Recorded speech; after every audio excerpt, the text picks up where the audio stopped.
Hello, আসসালামু আলাইকুম। আমরা এই পর্যায়ে আমার আমার ধরেন একটি একটি চেইন আছে। ফর এক্সাম্পল স্বপ্ন একটা চেইন হতে পারে, কেএফসি একটা চেইন হতে পারে। ওকে, ধরেন একটা চেইন শপ আছে যেখানে আমাদের বিভিন্ন আউটলেট আছে বিভিন্ন জায়গায়, যেমন ব্রাঞ্চগুলো বিভিন্ন ব্রাঞ্চ আছে গুলশান, বনানী, ধানমন্ডি, মিরপুর, উত্তরা। ওকে, এবং এদের এদের রেভিনিউগুলো এখানে এখানে লিস্ট আউট আছে।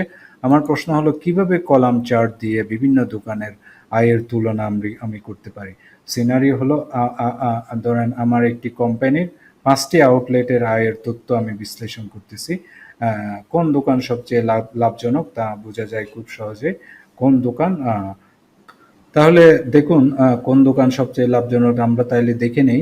আমরা ব্রাঞ্চ এন্ড রেভিনিউ সিলেক্ট করলাম, ইনসার্ট দিলাম, আমরা কলাম চার্ট ব্যবহার করব, চার্ট দিয়ে আমরা কলাম চার্ট ব্যবহার করব। ওকে, তাহলে এখান থেকে আমি ধরে নিব যে চার্ট, কোন চার্টটা আমি ব্যবহার করতেছি। এই যে এখানে কলাম চার্ট অলরেডি ব্যবহার হচ্ছে, এবং এখানে দেখুন রেভিনিউ ভার্সেস ব্রাঞ্চ, এখানে ব্রাঞ্চ গুলশান, বনানী, ধানমন্ডি, মিরপুর, উত্তরা।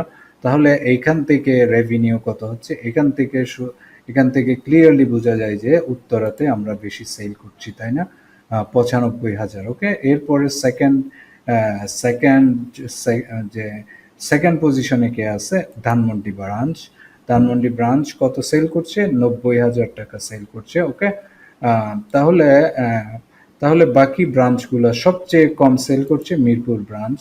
মিরপুর ব্রাঞ্চে 70,000, এবং বনানী ব্রাঞ্চে দেখা যাচ্ছে যে 75,000। ওকে, এবং আহ, আহ, বনানী ব্রাঞ্চে 75,000, গুলশান ব্রাঞ্চে দেখা যাচ্ছে যে আমরা 80,000 টাকা সেল করছি।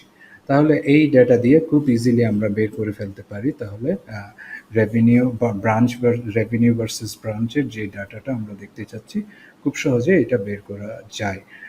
এবং আপনি এগুলো চাইলে নিজের মতো করে কাস্টমাইজ করে নিতে পারবেন খুব সহজেই। আশা করছি বুঝতে পেরেছেন। নেক্সট ভিডিওতে দেখা হবে ইনশাআল্লাহ। সে পর্যন্ত ভালো থাকুন। আসসালামু আলাইকুম।